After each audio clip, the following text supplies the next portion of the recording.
Сайн байцгаана уу? Та яг одоо илүү уран суугийн хүлээ авч сонсож байна. За үзэж байна. За өнөөдрийн дугаараараа 4 настайгаас эхлээд гэр бүлийн одоо хүчирхийлэлд өссөн энэ эмэгтэй одоо амьдралын түүхийг ярих болно. За уг эмэгтэй маань бол ер нь хойд эцэгтэй одоо хүчндүүлдэг байсан. За бүр 18 нас хүртлээр одоо хойд эцэг нь түүнийг ингэж хүчирхийлж байсан ийм хүнд амьдралд одоо өсөж энэ бүх амьдралынхаа энэ бүх сэтгэл зүйн хүнд асуудлыг одоо давж гарч өнөөдрийн хэмжээнд хүрч маш сайхан аз жаргалтай амьдарч байгаа.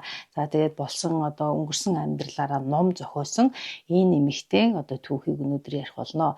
За уг эмэгтэй маань одоо энэ бүхний эцэст бол аз жаргалтай амьдарч энэ сэтгэл зүйн гэмтлээ шийдэж чадсан. За бүр ном бичиж ингэж амьдрсан эр зоригтой эмэгтэй маань надад үнэхээр таалагдсан байгаа. За хэдүүлээ ингээд энэ эмэгтэй амьдралын түүх рүү одоо орцгоё. За энэ эмэгтэй Кристина Виталиано гэдэг тэрээр гэр бүлийн хүчирхийлэлд өссөн юм. Кристина Виталиано гэр бүлийн хүчирхийлэлд өссөн хүүхэд насны амьдралаа ярихдаа за би энэ бүх хүчирхийллийн эсрэг өөрийгөө хамгаалж ямар нэгэн зүйл хийх ёстой байсан. Гэвч би болсон явдлыг шүүгчэд үннээр нь хэлээгүй харин худлаа ярьсан. Ээжигээ хамгаалахын тулд би худлаа ярьсан юм. Тэр үед би 4 настай байсан. Миний ертөнц оронгороо өөрчлөгдсөн өдөр гэж хэлэхэд болно. Хойд эцэг шүн бүр өрөөнд минь орж ирж намайг хүчирхийлэх бүртээ юу ч дуурдаггүй, надад нэг ч үг хэлдэггүй, чимээгүй байдаг байлаа. Гэвч тэр энэ үйлдэлээ шүн бүр давцдаг байсан юм. За манай ээж намайг 4 настай байхад хойд эцэгтэй маань гэрэлсэн. 4 настай хүүхдийн ой санамжаар би тэр өдрийн явдлыг бүдэг бадагхан сандаг. За хойд эцэг миний хууль ёсны эцэг болох тухай тэр хоёр ярилцаж байсан. Тэгээд би хойд эцгээрээ овоглох болсон юм аа. Тэр хоёр гэрлэх болж хойд эцэг 3 хүүтэйгээ ээжтэй маань нийлсэн. Тэр хоёр талаасаа дагвар хүүхдүүдтэй байсан ч гэрлэхээр шийдэж би тэр үед өөртөөгөө ойролцоо насны 3 ахтай болсон доо. Бид хуучин том байшинд орж байснаа санаж байна. Энэ бол шүүхийн танхим байсан юм. Эхлээд ээж аав бид гурав өмгөөлөгчтэй уулзсан. Намайг шүүгчийн асуултанд яаж хариулахыг тэд надад зааж өгсөн. Энэ бол миний хойд эцэг одоо миний хууль ёсны эцэг болох шүүх хурал байсан юм аа. Би шүүхийн танхимд орж сууснаа санаж байдаг. За шүүгч надаас асуулт асуусан. Шүүгчийн асуултанд хэрхэн хариулах вэ гэдэг одоо зүйл надад тэр үед тулгарсан. Тэр үед би аав ээжигээ баярлуулахын тулд, сайн охин байхын тулд тэдний надад зааж өгсөн үгсийг шүүгчэд хэлсэн. Би худлаа ярьсан. 4 настай балчир хүүхэд шүү дээ. Тэр үед аав ээж хоёр надад үг зааж өгч надаар ямар нэгэн зүйл бие даалгаж хийхийг хүссэн хамгийн анхны тохиолдол байсан юм. Миний санаж байгаагаар шүүгч надаас ингэж асуусан. Аав чинь чамааг өвтгөж байсан уу гэж. Би зөв хариултыг үнэхээр мэдэхгүй байлаа. Миний тарих буруу зүгийг ялгах тийм хэмжээнд очтлоо хөгжөөгүй байсан гэсэн үг юм. Харин ээжийг минь аваад явчихвээ гэж би айж байснаа санаж байдаг. Миний мэдэж байсан зүйл гэвэл шүн болгон хойд эцэг өрөөнд минь орж ирээд миний биед хүрч надтай ямар нэгэн зүйл хийдэг байсныг л санаж байсан. Бага насны хүүхэд бүрт нэг тийм айдас байдаг. Хэрвээ би үннийг хэлэх юм бол тэд ээж аавыг маань надаас салгаад аваад явчих бах та гэхээс би айж байсан. Тэгээд би шүүх танхимд суугаад шүүгчэд ингэж хэлсэн юм аа. Үгүй аав хизээч намайг зовоож байгаагүй, аав хизээч надад хүрч байгаагүй гэж хэлсэн гинэ. Энэ миний хамгийн анх удаа худлаа ярих ямар байдгийг мэдэрсэн мэдрэмж байлаа. Тэр өдөр шүүхийн байрнаас гарч гэртээ харихаар ээж аав хоёртоо машинд суугаад явж байх үед надад нэг тийм онцгой мэдрэмж төрсөн. Миний амьдралд том өөрчлөлт гарсан. Тэр үед намайг яг л улаан өндөгний баяр болж байгаа юм шиг их ганган хувцалчихсан байсан. Хойд эцэг их том биетэй, ганцаар тамхи татдаг хүн байсан. Түүнээс байнга нэг тийм тамхины ихүүн үнэр үнэртдэг байлаа. Ингээд би хойд эцгээрээ овоглох болж Кристина Делфонсо гэдэг овог нэрээ Кристина Амелия Френч болгон өөрчлүүлсэн юм. Энэ бүх үйл явдал хойд эцгийн хувьд оноо авсан явдал болсон. Мэдээж тэр надад хийсэн бузар зүйлсээ мэдж байсан. Гэвч тэр энэ бүх булаагаа амжилттай шүүгчээс нуугаа зогсохгүй бүр хууль ёсны минь эцэг болчихлоо шүү дээ. Би хойд эцэгтэй үнэхээр дургүй байсан. Ийм хүнд яаж дуртай байх вүлээ? Энэ мэдрэмжийг мэдэрч би хүүхэд байхдаа их ууртай хүүхэд болсон юм. Тэд гэрэлсний дараа бид бүгдээрээ нэг гэрт амьдрах болсон. За ингээд хойд эцгийн 3 хүүтэйгээ амьдардаг байсан байшин ээж бид хоёр нүүж очсон юм. Миний өрөө нэг тийм 2 жижиг ортой яг галт тогооны хажууд байсан санагддаг. За хойд эцэг хамгийн анх миний өрөөнд орж ирсэн тэр шөнө би унтаж байсан. Түүнийг өрөөнд минь орж ирээд надад хүрч эхлэхэд би сэрээд нойрмолоод яг юу болж байгааг ойлгохгүй байснаас санаж байна. Өрөөнд орж ирсэн хүнийг хойд эцгээч гэж мэдээгүй. Би мангас өрөөнд минь ороод ирлээ гэж айгаад хүнжлөө толгой дээрээ нөмөрч нүдээ айнаад мангасыг хурдан яваасаа гэж бодсон гинэ. Тэр өрөөнд маань орж ичгээд надтай юу ч яриаггүй. Тэр намайг сэрээгээгүй. Тэр заваан зүйлээ надтай хийсэн. Энэ бүхэн их ойлгомжгүй хачин байла. Учир нь би 4 настай хүүхэд байсан шүү дээ. За ингээм маргааш өглөөнөөс ирэхэд бол гэрт бүх зүйл хэвийн үргэлжилсэн. Тэр бол юу ч болоогүй юм шиг аашилж байсан. Энэ байдлаас болоод би хойд эцэгтэй маш их дургу хүрч түүнийг үзэн яддаг болсон. Энэ бүх явдлыг ээж мэддэг байсан гэдгийг ойлгоход надад тийм ч урт хугацаа ороогүй юм. Миний санахын нэг өдөр хойд эцэг ээж хоёр хэрэлдэж ээж уйлж байла. Тэгээд тэдний хэрүүлээс болоод 3 ах маань ч гэсэн уйлаад гэр дүүрэн бүү юм болсон юм. За энэ 3 ахын том ах маань бол одоо их сахилгагүй хүүхэд байсан. За дандаа л асуудал гаргаж энэ тэнд болохгүй бүтггүй юмыг хийж явдаг хүүхэд байсан юм аа.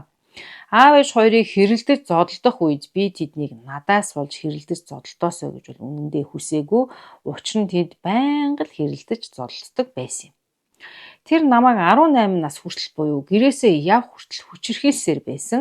Би энэ талаар хинт ч ярьдаггүй дуугайл хүүхэд байлаа. Тэр энэ олон жилийн турш шөнөөр миний өрөөнд орж ирэх бүртээ надтай юу ч ярьдаггүй байсан. Гэвч тэр намайг хүчирхийлэхээ хизээч зогсоогоогүй. Би юу ч дуурдаггүй байла. За тэр бүх өнгөрснийг одоо ингэ бодоход бол би яагаад дуугаа байж хүчирхийлүүлсээр байсан бэ гэж би боддог. Гэвч чи 4 настайгаасаа хүчирхийлүүлж эхэлсэн бол энэ бүхэн чамд хэвийн зүйл шиг санагдаж эхэлдэг. Хүчирхийлэлт хүн дасдаг гэсэн үг юм. За зөв бурууг ялгаж салгах одоо чадваргүй байдаг. Сургууль дээрээ очиход бүх хүмүүс аз жаргалтай байдаг байсан. Би яг л тэдэн шиг аз жаргалтай байх юмсан гэж боддог байлаа. Гэвч өсөж том болох тусам ээж аав чинь одоо орхиод явчих үедээ гэсэн жоохон балчир хүүхдийн айцаасаа чи салж юмны учрыг ойлгож наанта цантаа бодож эхэлдэг.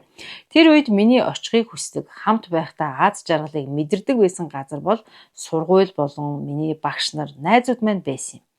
Би гэртээ харих дургүй байсан бөгөөд гэртээ бараг байдаггүй байлаа. Миний амьдралыг бусад хүмүүсийн амьдралтай харьцуулах юм бол яг л эсэргээрээ байсан юм. Миний хувьд аз жаргал хайртай хүмүүс маань сургууль дээр байсан бол бусад хүмүүсийн аз жаргал хайрладаг хүмүүс нь тэдний гэр бүл нь байсан. Нэг удаа би том ахтай аав намайг хүчинтдэг тухай ярьсан юм. Том ах бол нэг тийм ч сайн хүн байгаагүй бөгөөд манай хойд эцгийн хайртай бахархдаг хүн байсан юм. Ер нь бол том ах нэг тийм нэг яснаасаа бүр нэг төрөлхийн нэг муу хүн байсан гэхүүдээ.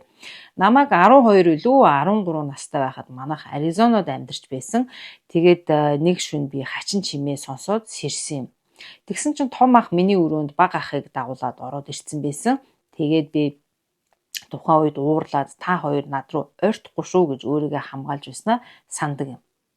За ер нь бол одоо том ах нь Кристинаг бол хүчинтгэхээр орлуун дайрсан байгаа. За тэгээд тэр биеэ хамгаалж хүнжлөө сүхэхгүйгээд бүх чадлаараа хүнжлөө ингээд хоёр гараараа атгснаас болж за гарынхан дээр нэгэ гарынхан хумс шигдсэн мөр хүртэл одоо ингээд бүр ингээд гараад үлдтэл хүнжлөө атгсан гинэ. Тэгээ том ахтайгаа ноцолдож байгаад би ухаан алдснаа бол сандаг. Ухаан орох үедээ уйлчихсан, шүршүүрт ороо зогсож байснаа би сандаг. Миний хоёр хөлний хооронд хөхөрчихсэн байсан. Яагаад хөхөрснийг нь ч би ухаан үйл явдлыг ерөөсөө сандаггүй гэсэн. За ингээд мэдээж бол том ах нь ингээд нөгөө бузар зүйлээ Кристинатай хийсний дараа маргааш өглөө нь бол гэрийнх нь бас л бүгдээрээ юу ч болоогүй юм шиг байсан гин. За би үргэлжил дуугаа хөөхт байсан. Энэ бүх хүчирхийллийн эсрэг би юу ч дуурдаггүй цааш нь одоо амьдралаа үргэлжлүүлээд л явдаг байлаа. Тэр үед би 12 нас хүрчихсэн байсан учраас би том болцсон байсан. Ингээд би хойд эцэг болон том ах хоёроос өшөө авахыг хүсдэг болсон. Энэ бол үнэхээр том өөрчлөлт байсан юм аа миний амьдралын хувьд.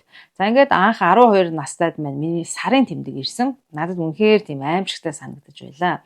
Манай гэрийнхэн ч бүгдээрээ миний сарын тэмдэг ирдэг болсныг мэдсэн. Би бол хойд эцгээ үнэхээр хулчгар хүн гэж боддгоо. Тэр надад хийсэн тэр бүх бузар зүйлсээсээ үргэлж айж, нууж хааж явдаг байсан. Тэрний хүүнч бас намайг хүчнэснээ нууж байсан юм. Гэсэн ч хойд эцэг тэр бүхнээ давтан хийсээр л байсан даа гэсэн юм. За би том болж илүү ухаантай болж тэдний надад хийдэг тэр зүйлсийг дахиж хийлгэхийг хүсээгүй. Би бодохдоо энэ бүхэн чинь юу гэчийн хачин харилцаа вэ? Ах дүү хоёр, эцэг охин хоёр ийм байдаг юм гэж үү гэж буруу зүвийг ялгаж ойлгож эхэлсэн юм аа. Энэ бүх явдлыг ээж мэддэг байсан. Мэдэхгүй байлаа гэхэд ээж бол гадралдаг байсан нь тодорхой. Би хойд эцгээ маш их үзэн яддаг байсан. За жишээ нь хэд л хойд эцэг ингээд өдрийн цагаар бусад хүмүүсийн дэргээд надад их ээлдэг хандаж намайг эцэг хүний ёсоор тэврэх гэхэд би шууд л түүнээс татгалздаг. За түүнийг юм ярих болгонд би их дургуулхдаг. Ерөнхийдөө миний хойд эцтэйгээ хандж байгаа хандлага бол угаасаа маш дургүй байгаа нь тодорхой байдаг гэсэн. Тэгээд хойд эцэг маань маш ээлдэг хандж байгаад яагаад зүгээр байхад хүүхэд ингэж дургүй байх вэ гэдгийг дор хаяад ээж бол олоод харахад тодорхой л байсан гэж. За ер нь намайг тэвэрхэд хойд эцэг намайг тэвэрхэд ч биш, ер нь бусад хүмүүс намайг ингээд тэвэрхэд би их дургу хүүхэд байлаа. Ер нь би өөрөө хүсээгүй л бол бусдыг биедээ хүрэх дургу тийм хажиг хүүхэд болсон гэж. Том болсныхон дараа хойд эцэгтэй дургу байснаас илүү ээжтэй гомдож үзэн яддаг болсон. Ээж энэ бүх явдлыг хүлээн зөвшөөрсөн. Ээж хизээч намайг хамгаалж байгаагүй. Ээж хойд эцгийн надад хийдэг зүйлийг хийхийг хүлээн зөвшөөрсөн. За би хурдан том болж өөрийн хүсэл шийдвэрээрээ амьдрахыг хүсдэг байлаа. Ахлах сургуульд орж, гэрээсээ явж, найз залуудаа болсон бараг л том хүний тонд ороод байсан юм. Найз залуу маань тухайн үед бол надаас 20 насаар ах хүн байсан санагдаж байна. За манай ахлах сургуулийн багш нар надад их тус болдог байсан. Магадгүй багш нар маань байгаагүй бол би энэ бүх сэтгэлийн хүнд асуудлыг даван туулж тухайн үед гарч чадахгүй байх байсан баха. Би одоо ч энэ ахлах сургуулийнхаа багш нартайгаа холбоотой байдгаа зарим нэгэнтэй гэсэн байна.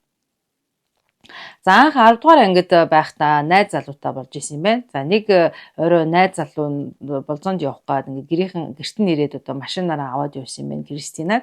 За ингээд найз залуу маань надаас нэг зүйлийг асуусан. Тэр хэлэхдээ аав чинь чамайг оролцдоггүй үсттэй гэж асуусан.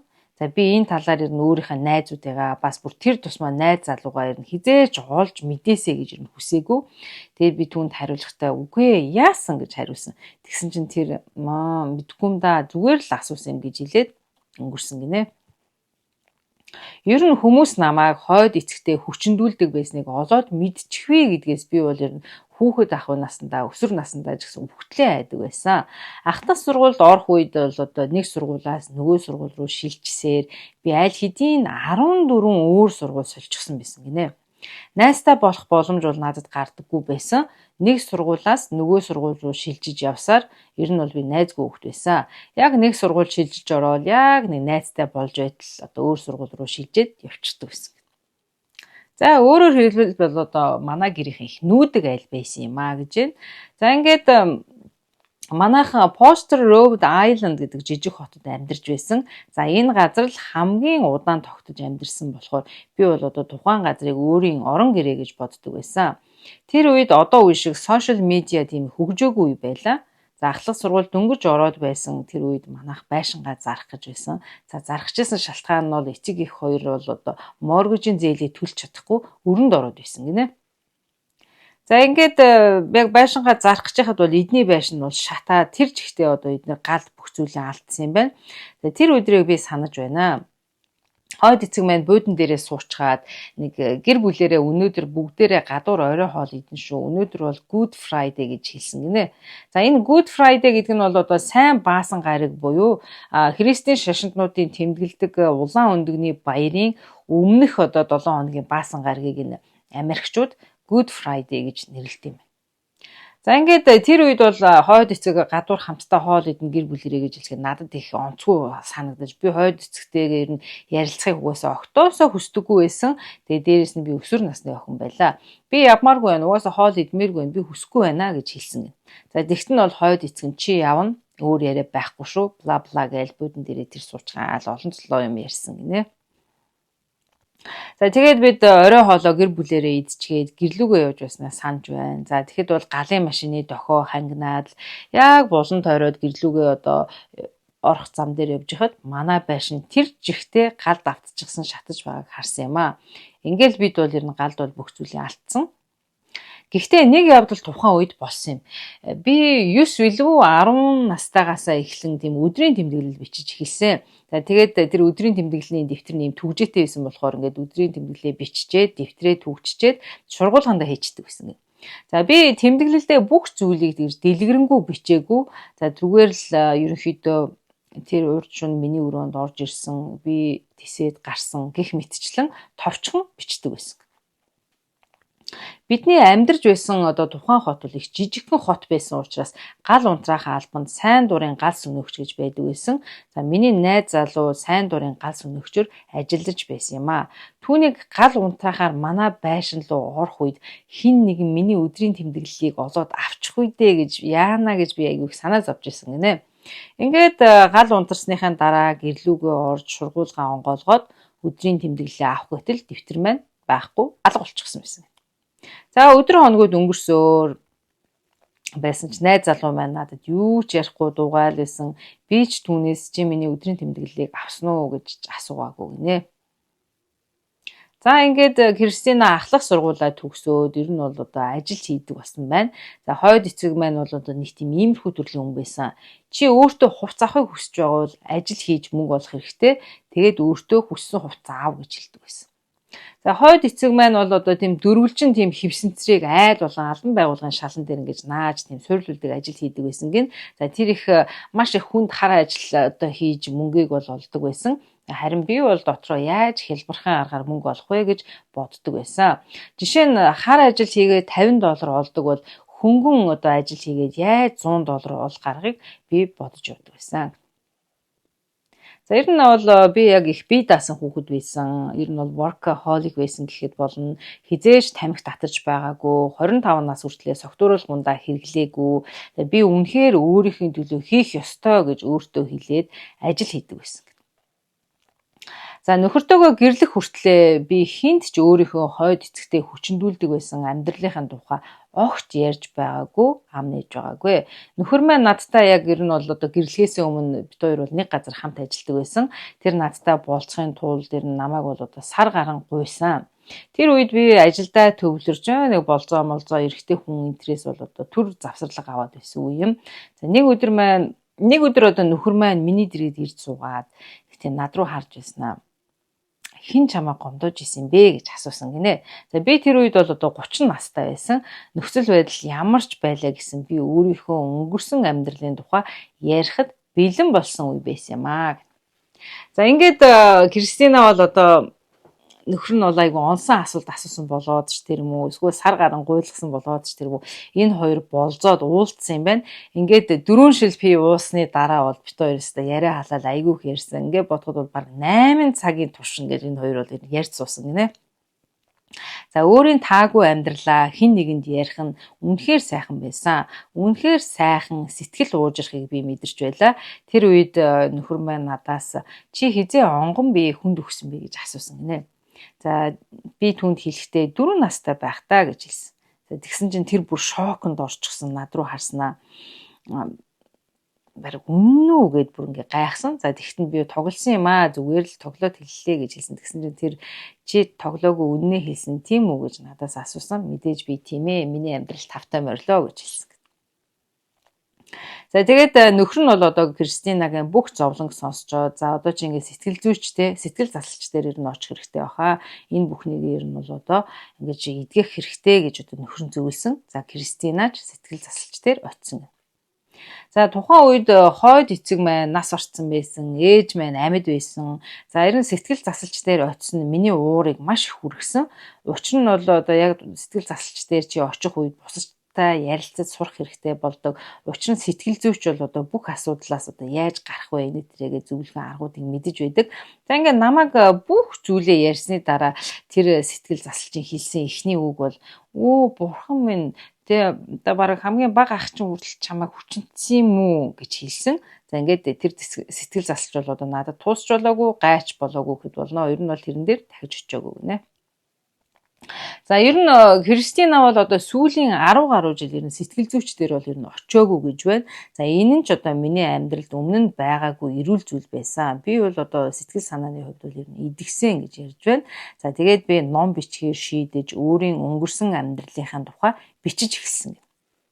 За ер нь би бусдад өөрийнхөө одоо өнгөрсөн амьдралаа ном болгон бичиж ер нь хуваалцаж болж байна уугүй юу гэж өөрөөсөө асууж бодсон. За ингээд тухайн үед бол нэг хүнээс зөвлөгөө авч ирсэн юм байна л да.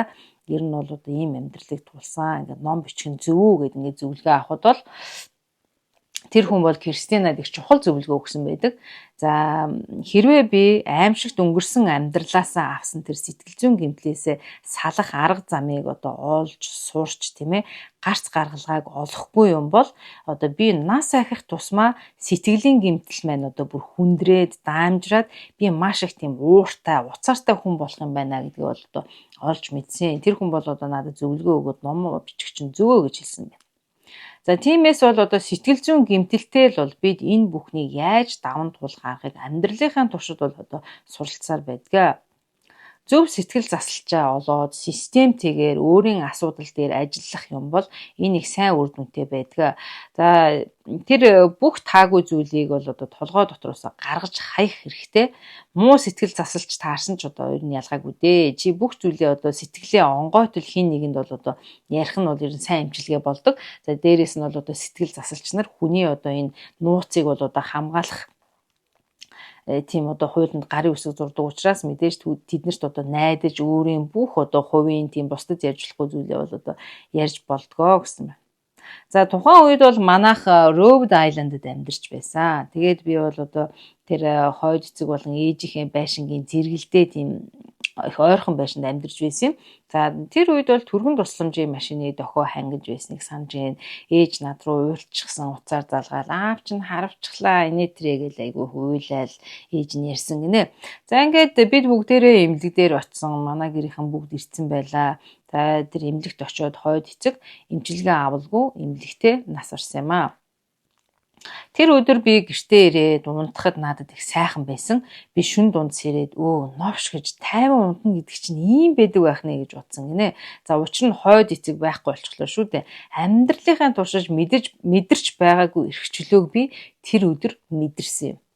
Тэр өдрөөс одоо өмнө би хизээч одоо унтаж байгаагүйгээрээ сайхан унтаж амардаг болсон. Номоо бичих үедээ өнгөрсөн амьдрал руугаа очиж одоо байснаа санаж ин ой санамж руу очисон. За энэ бүхэн надад ер нь хүндхэн байла. Тэгээ ер нь номоо бол би хизээч ашиг болохын төлөө бичээгүй. Тухайн үед номоо тэгж редакторлуулж хэвлүүлэхийн тулд одоо $5,000 би төлөх ёстой болсон. За тэр үед бол одоо би санхүүгийн хувьд бол үнэхээр хүнд нөхцөл байсан. Цалингаа аваад төлбөр тооцоогоо яаж хийх юм, хоол ундаа яаж болох юм. За дээрээс нь тэр $5,000 одоо төлөх одоо боломж надад үнэхээр байгаагүй маа. Тэгээд би бодсон мөнгө олох одоо бизнестэй болчих юм бол би ерөөсөө номоо хэвлүүлж чадах юм байна гэж бодсон. За ингээд яг тухайн үед бол бид нар те одоо нөхөртөөгөө л амьдарч яснаа яриад ах шиг үлээ. За бид бол одоо хуучин тэрэм байсан тийм үйлдвэрийн байранд амьдардаг байсан юм аа. За ингээд тэр үйлдвэрийн байранд жижиг гольфийн талбай хий гэж би шийдээд найзуудтайгаа ингээ хамтраад нийлээд бизнес хийх болсон талаараа нөхөртөө хэлэхэд бол нөхөр нь гайхаад юу гинэ гольфийн талбай гэж бүр тэр над руу гайхаад асууж байсныг би санаж байна гэж байна. За тэр үед би бааранд ажилладаг байсан. За баарнд ажиллана гэхээр яг ерөнхийдөө миний ойлгосноор бол баарны одоо яг ийд зүйл одоо тэр ширээ сандал юмыг хариуцдаг байсан юм шиг үлээ миний ойлгосноор. За тэгээд хөөсөлдөж явсаар би Monster Mini Golf нэртэй тоглоомын газраа нээсэн юм байна. За тэгээд миний ширээн дээр одоо 18 жилийн турш хэвтсэн номоо редакторлуулах мөнгөө олж чадсан. Тэгээд номоо ч хэвлүүлсэн юм байна. За яг ингээд намайг номоо гаргах үед бол одоо ковид гарчихсан байсан. За би одоо л номоо гаргах цаг юм байна гэж бодсон. Учир нь яг тэр үед одоо хүмүүс бүгдээрээ гэртээ ингээд хөл хоринд байсан учраас ном уншихад их тохиромжтой үе байсан. Every 9 Minutes нэртэй номоо одоо хэвлэлтнээс одоо Кристина гаргасан байна. За ковид гарах үед Monster Mini Golf тоглоомын газраа Кристина нээгээд аль хэдийн 19 жил болцсон байсан. За ингээд ковидын одоо санхүүгийн хямралын үеийг бол одоо манай тоглоомын газрууд одоо маш сайн давж гарч чадсан. Бид бол одоо санхүүгийн бүрэн одоо тийм хүчтэй тийм хэмжээнд хүрсэн байсан. За тоглоомын газар маань их өргөжөө маш олон салбартай болсон. Би бол өстө супер бизи хүн болсон байлаа. За ингээд санхүүгийн эрхчлөөнд аль хэдийн хүрсэн. Одоо би бол их аз жаргалтай амьдардаг гэсэн. За ингээд Кристина бол өөрөө ярихтай тийм ээ. Би тоглоомын газар нээн гэж бодсон. Миний амьдралдаа хийсэн хамгийн зөв зүйл байсан гэсэн байна. За одоо ингээд санахад бол 2021 онд яг номоо редакторлуулаад хэвлүүлээд бол ингээд яг зараад ингээд гаргасан юм байна. За одоо би бол үнэхээр сэтгэл хангалуун аз жаргалтай амьдарч байна. Чамайг дэмждэг эерэг хүмүүсээр өөрийгөө хүрээлүүлэх хэрэгтэй. Сөрөг хүмүүс чиний амьдралд хэрэггүй. За би номоо Every 9 Minutes буюу 9 минут дутамд гэж нэрлэсний учир нь бол Америкт 9 минут дутамд хүүхдүүд хүчирхийлэлд өртсөн гэсэн судалгаа гарсан байдаг. За одоо үеийн хүүхдүүд бол бүхнээ ярьж илэрхийлэх боломжтой тийм ээ. Сошиал медиа хөгжсөн цаг үед амьдарч байна гэж хэлж болгоч гэлээ. Яг хүчирхийлэлд өртсөн тийм ээ хүүхдүүд бол яг бодит байдал дээр болсон тэр бүх одоо бузар зүйлийг бусдад ярихаасаа айдаг юм аа. Энэ бол одоо нэг төрлийн хүний тийм сэтгэл зүйн онцлог гэж ярьсан байна.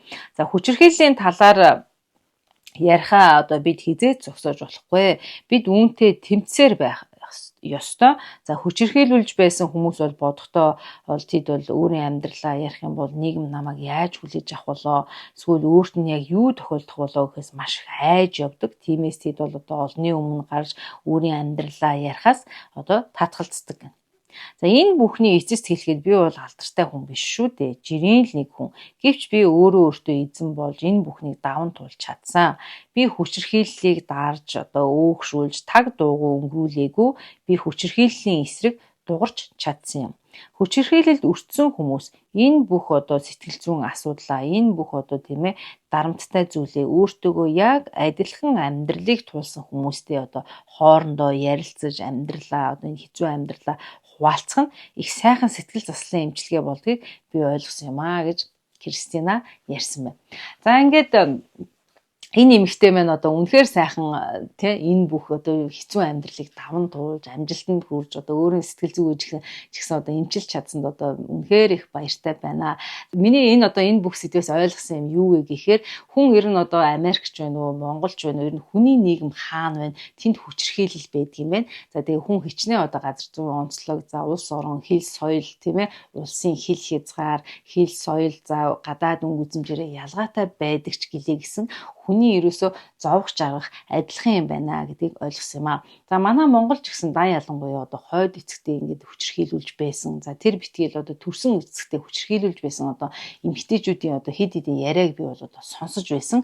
За мэдээж би бол одоо тэдний энэ хувийн амьдралын нууцыг олон нийтээр одоо дэлгэж болохгүй, хувь хүний нууцыг одоо дэлгэх эрх надад байхгүй шүү дээ. Тийм учраас одоо яг энэ сэтгэл зүйд өртөөд байгаа ийм хүмүүст бол одоо бас өнөөдрийн дугаар маань туслах болов гэж одоо бодсны үүднээс энэ дугаарыг бэлтлээ. Та магадгүй одоо сэтгэл засалч дээр очих юм уу, эсвэл одоо таны нууцыг хадгалах чадвартай хүнд энэ амьдралаа ярьж толгой дотор байгаа тэр асуудлаа, тэр бүх зүйлээ одоо гаргаж хаях, тэр сэтгэл зүйн заслыг одоо эмчилгээг хийх нь чухал юм байна. Тэгээд цаашдаа одоо амьдралдаа аз жаргалтай хүчтэй одоо цаашаа амьдарч яваарай гэж та бүхэндээ хэлье.